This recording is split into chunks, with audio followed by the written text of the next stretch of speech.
Y un niño que no es niño no será un ciudadano completo. Yo tenía el afán de ser matemático.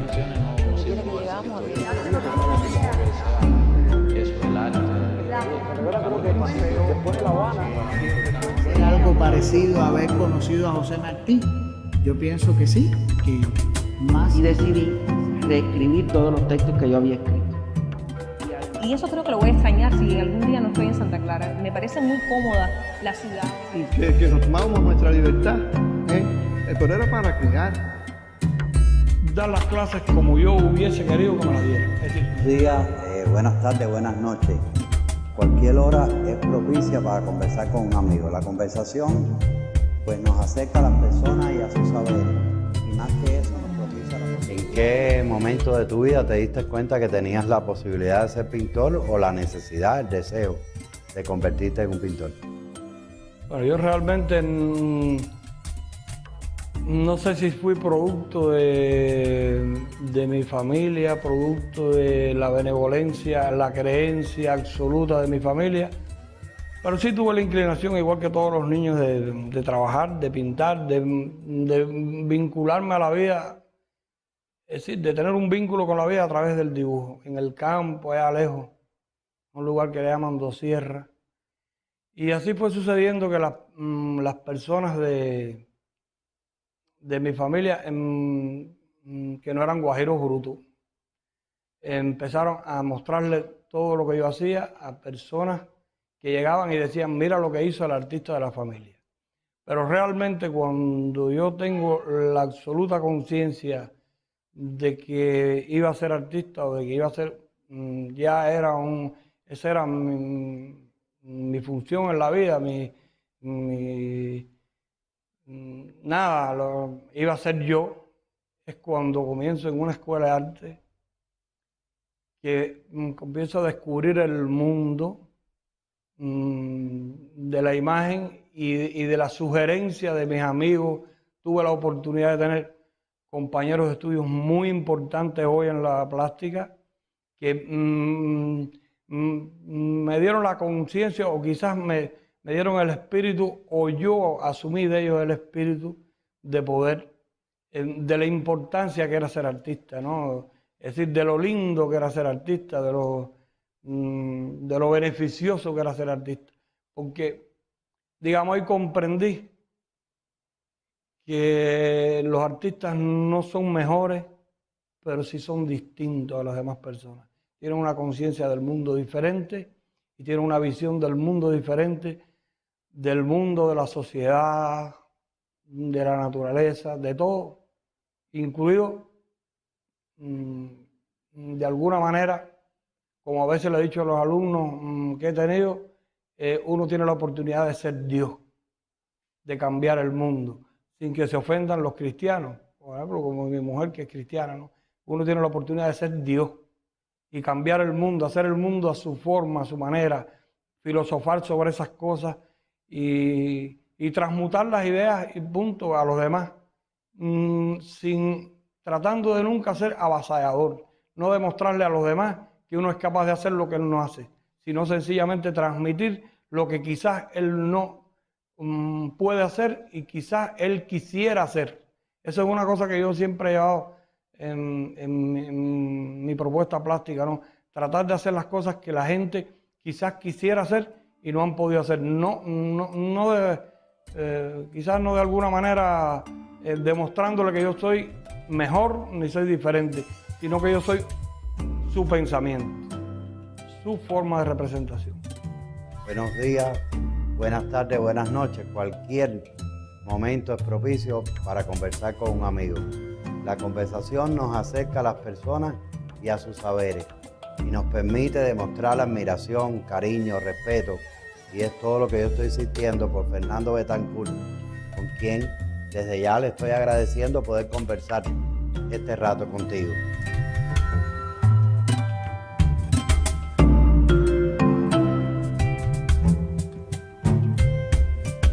Me hablabas de que tu familia se dio cuenta que había algo particular en tus dibujos, que tenías esa capacidad.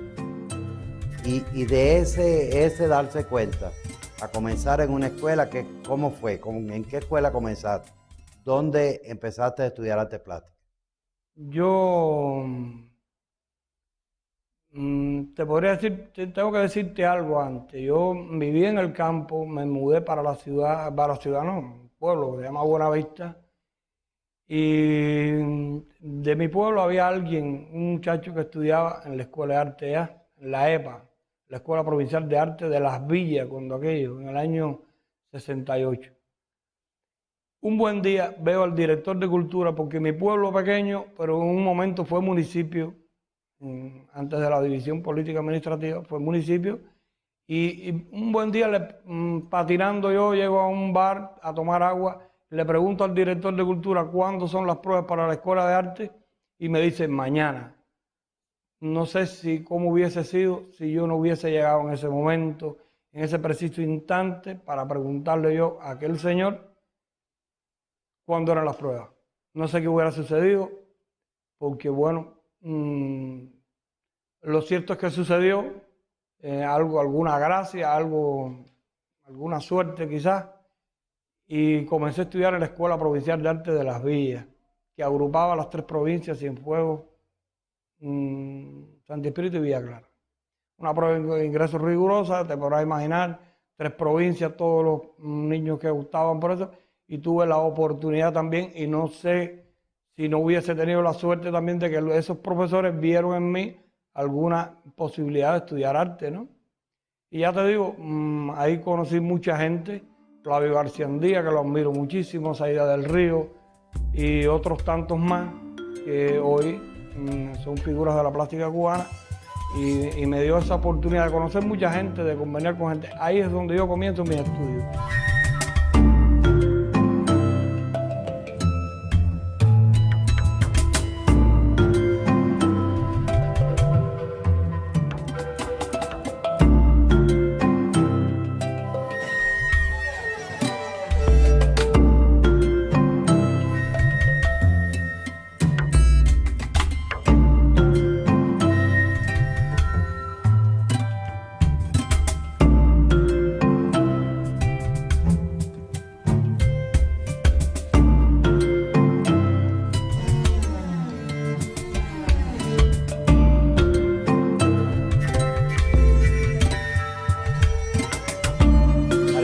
¿Cómo es que pasas a la ENA?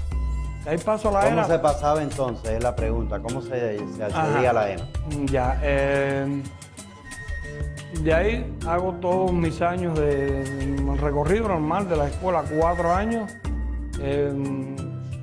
una prueba de ingreso para la ENA, porque también la ENA asumía todos los estudiantes del país, incluidos los de San Alejandro.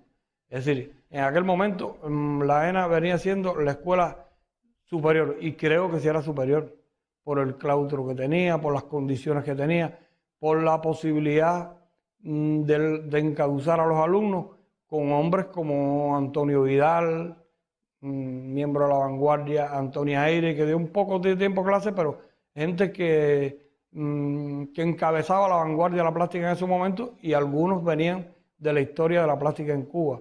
Es decir, esa era la escuela superior, aunque no fuera a nivel superior, sí era la escuela superior que había en el país, y también necesitaba quizás tamizar de alguna manera los talentos del país.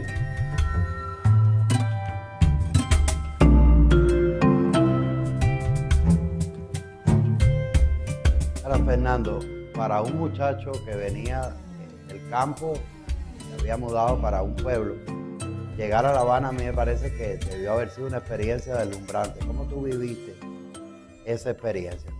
¿Qué recuerdos tienes tú de la ENA? No, los recuerdos son preciosos, pero te voy a decir algo curioso. Yo no sé, yo soy místico, un poco místico, pero no sé cómo se descubre eso, ni cómo se dilucida eso, pero yo te puedo decir que yo, el primer día que llegué a la ENA, me senté en un banco en la escuela muy linda, preciosa esa de arquitectura, que es la Escuela de Artes Plásticas, que hoy es Elisa, y yo, te lo juro, dije, aquí es tu Villa Vieja. No sé por qué, pero yo imaginé haber estado ahí. Es decir, imaginé no. Yo tuve la conciencia exacta, precisa de yo haber estado en ese lugar. La Habana, deslumbrante, no te puedo, ¿cómo te puedo decir yo?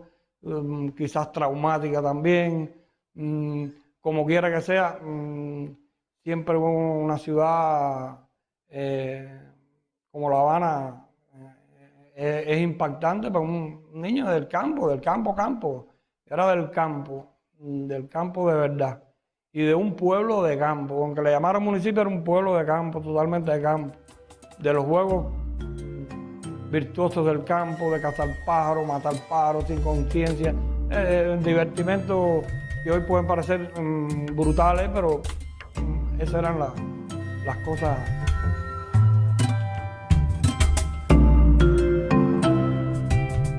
Tú me hablabas de profesores que tuviste en la Escuela Nacional de Arte, que son importantísimas figuras de las artes plásticas cubanas. Tú has sido por mucho tiempo profesor de la Escuela de Artes Plásticas. Y mi pregunta va por el camino de que yo sé que en este momento hay muchos artistas de la plástica que se han retirado de la docencia. Y en tu opinión personal, ¿por qué ha pasado esto? ¿Por qué ya no es interesante, importante, posible para pintores con una trayectoria como la tuya entregar esos saberes en las escuelas de arte? Primero que la visión del arte ha cambiado un poco. Yo soy ortodoxo en el sentido de la formación de un artista. Creo que fueron ortodoxos, incluido Pablo Picasso y otras figuras, otros genios del arte. No quiero compararme con ellos en ese sentido, pero sí creo que la formación de un artista es más compleja, va más de la raíz, desde la raíz. Es preocupante llegar a soluciones, digamos, que se enseñen en la escuela, soluciones que a muchas personas, a muchos artistas les ha costado años de experimento, de trabajo, de sacrificio. Yo soy alguien que creo en la educación del artista a partir desde los cimientos, es decir, del conocimiento del oficio real, para después manejar una serie de tener instrumentarse, tener una serie de herramientas por las cuales las personas van a después hacer todo lo que quieren.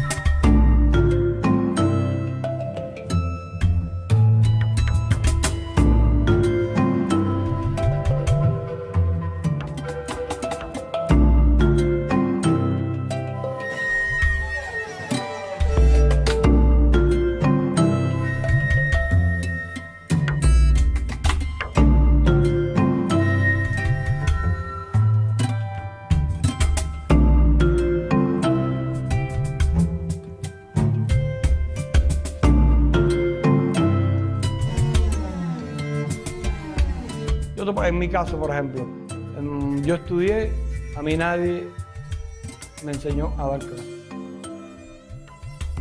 Tuve muy buenos artistas profesores, pero no tuve muchos profesores de esos buenos artistas.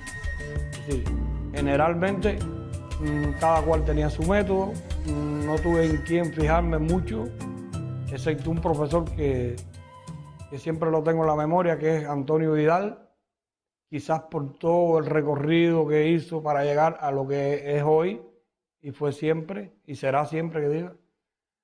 Pero cuando yo me enfrenté a dar clases, lo primero que pensé fue que no tenía método.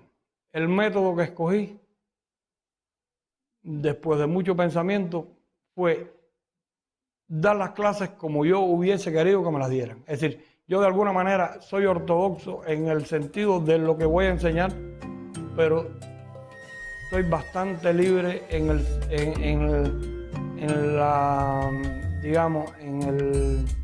el desglose de la educación de lo que voy a enseñar.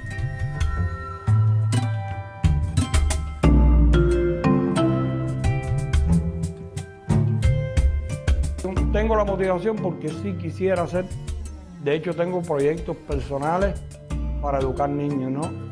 Que no los he podido llevar a cabo porque no he tenido las condiciones suficientes, pero sí creo que la educación radica en eso, que cada alumno, digamos, es un cerebro, es decir, es una forma de pensar.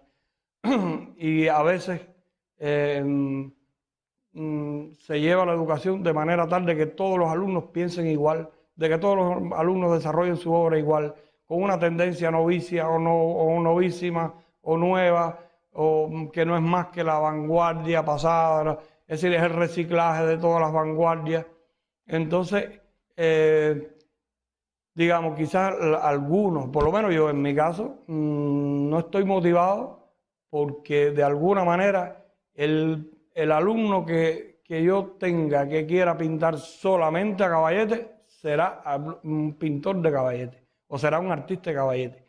Y así sucesivamente ir analizando. Yo tuve un grupo que todos se graduaron en la EPA, todos se graduaron cada cual a su forma, cada cual con su estilo de trabajo y digamos, respeté la independencia de cada uno y además sugerirle a cada uno lo que más le convenía. Eso quizás ahora en estos momentos es un poco más complejo, más difícil para poderlo hacer. ¿Entiendes? Que quizás todo el mundo quiere coger el mismo camino y todo el mundo no puede tener el mismo camino, todo el mundo no tiene el don para resolver los asuntos del arte por el mismo camino. Hay quien es más capaz en el pensamiento y hay quien es más capaz en el oficio. Y generalmente lo que hay que tratar es de unir las dos cosas, pero cada cual con las posibilidades mayores que tenga. Quizás esa es la falta de motivación, que no hay un consenso real de cómo educar.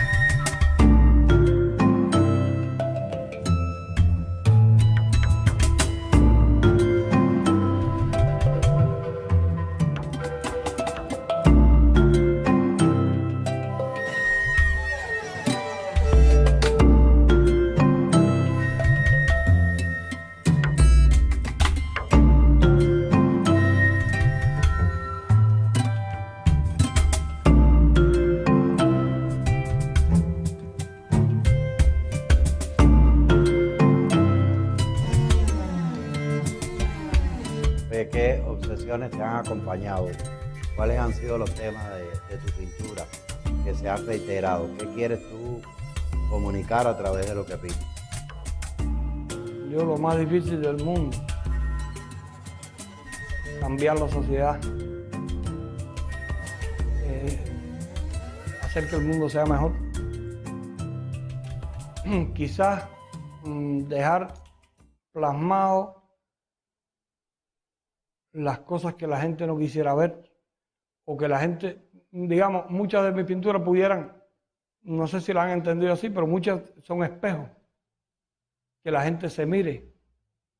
Ya te dije ahorita que yo quisiera, yo pinto o hago mi obra, la obra más difícil, de más pensamiento, quizás la hago desde el punto de vista de que la gente se vea reflejado cuestiones que quizás ellos mismos quisieran cambiar. Pero yo me preocupo mucho por el ser humano, generalmente me preocupo mucho por el ser humano, por muchas problemáticas del ser humano. Yo soy un ser humano que todos los días, no soy bueno, pero todos los días salgo de mi casa tratando de ser mejor. Es decir, así es como yo pinto. Eso es lo que yo pinto. Es decir, yo reflejo mi vida diaria. Yo soy una persona con todas las mezquindades que tiene todo el mundo. Algunas más, algunas menos. Pero todos los días salgo con el propósito de mi casa de ser mejor, de ayudar al que puedo, dentro de lo que puedo. Y imponerme a ser mejor. Eso es lo que yo trato de reflejar en la pintura, que la humanidad sea mejor. No trato, generalmente mis trabajos no son nacionales, aunque nada más muchos de ellos se vean aquí, en Cuba. Pero mis trabajos son, digamos, problemáticas universales del humano. Es decir, no creo que sea importante mejorar al vecino, sino mejorar a todos los vecinos del mundo que piensen mal. Es decir, y parece un poco de ego en la forma que lo digo, pero yo lo hago después de haber pensado mucho. Es decir, después de haberme dado cuenta de mucho pensamiento, de muchas reflexiones, de mucha intensidad en el pensamiento, de hacer algo universal. Es decir, un cuestionamiento universal sobre el ser humano. Yo he tenido trabajo, tengo uno que cogió un premio en el Salón de la Unidad, que yo cuando terminé, parece una cursilería, pero terminé llorando. Porque uno de ellos era yo, no era mi imagen, era mi actitud.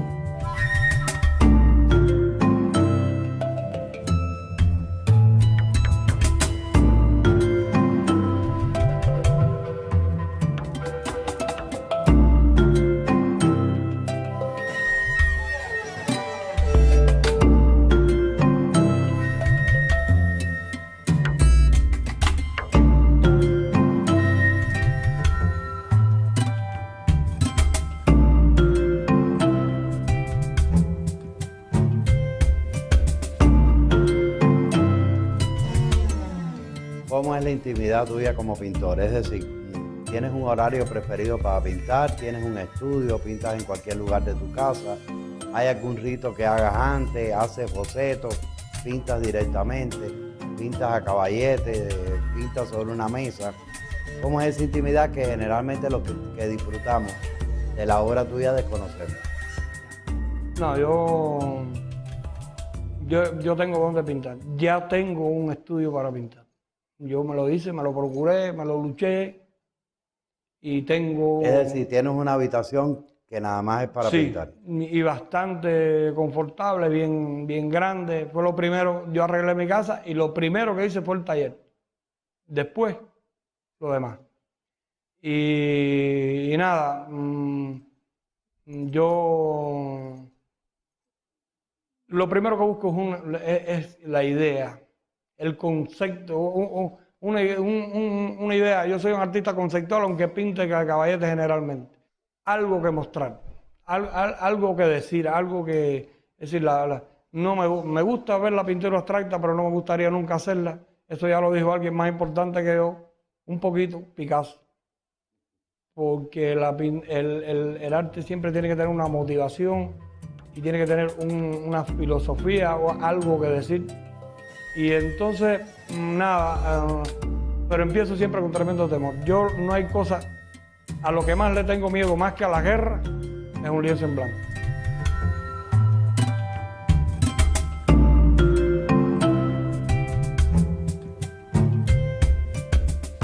No hay cómo entrar, a pesar de tener la conciencia exacta de la idea, pero el hecho de dar el primer brochazo en una tela en blanco me causa el terror más grande del mundo. Y después comienza la lucha. Esa lucha de entonces tratar de vencer. A veces yo mancho el trabajo por nada. Y después comienzo a manifestar el oficio, y el oficio para ponerlo al servicio de la idea que estoy dando. Es decir, yo soy claro, a veces he hecho obras muy gráficas, porque la idea, yo siempre, la forma de hacer mi pintura mi obra está en dependencia de la idea. Es decir, a veces es muy complicado el trabajo, digamos, de oficio, digamos, de elaboración, y a veces muy simple. Pero es muy simple porque la idea tiene que llegar muy rápido. Para mí tiene que llegar bien rápido, y entonces utilizo la gráfica más elemental del mundo, con las imágenes, con las líneas más elementales del mundo, para que la gente le llegue de pronto así, inmediatamente se lleve la idea y no se ponga a observar cómo está hecho el trabajo. Otros no, otros le he dado más elaboración, quizás me he dejado llevar por la idea del mercado, que también el cuadro tiene que ser lindo. Yo soy de los que creo que el arte tiene que ser lindo, independientemente de lo que refleje, aunque sea, las cosas pueden ser muy grotescas para alguien, pero dentro de lo grotesco tiene que ser lindo. El arte se mira desde muchos ángulos, yo lo miro desde muchos ángulos. Para mí lo lindo puede estar en cualquier cosa. Tenía un profesor que también, Nelson Domínguez, que decía que no había color mal puesto. Es decir, no había color feo, sino mal ubicado. Es decir, que todas las cosas dependen de cómo cada cual las mire y cómo cada cual las analice y cómo cada cual las refleje, ¿me entiendes? Por lo tanto, mi forma de creación no sé si es muy sencilla, pero para mí se hace muy compleja, porque tengo que pensar mucho, tengo que desgastarme. Y aunque parezca cursi también me desangro a la hora de hacer un trabajo. Me siento vacío cuando termino, quizás le pase a mucha gente, yo me siento bastante vacío porque es algo que yo dejo ahí y se me acabó el mundo. Hasta que yo vuelva de nuevo, la musa no existe para mí, sino la oportunidad, la tranquilidad de tú enfrentar una obra determinada. Y un niño que no es niño no será un ciudadano completo. Yo tenía el afán de ser matemático. ¿Será algo parecido a haber conocido a José Martí? Yo pienso que sí. Reescribir todos los textos que yo había escrito. Y eso creo que lo voy a extrañar si algún día no estoy en Santa Clara. Me parece muy cómoda la ciudad. Que nos tomábamos nuestra libertad, pero era para crear. Dar las clases como yo hubiese querido que me las dieran. Buenos días, buenas tardes, buenas noches. Cualquier hora es propicia para conversar con un amigo. La conversación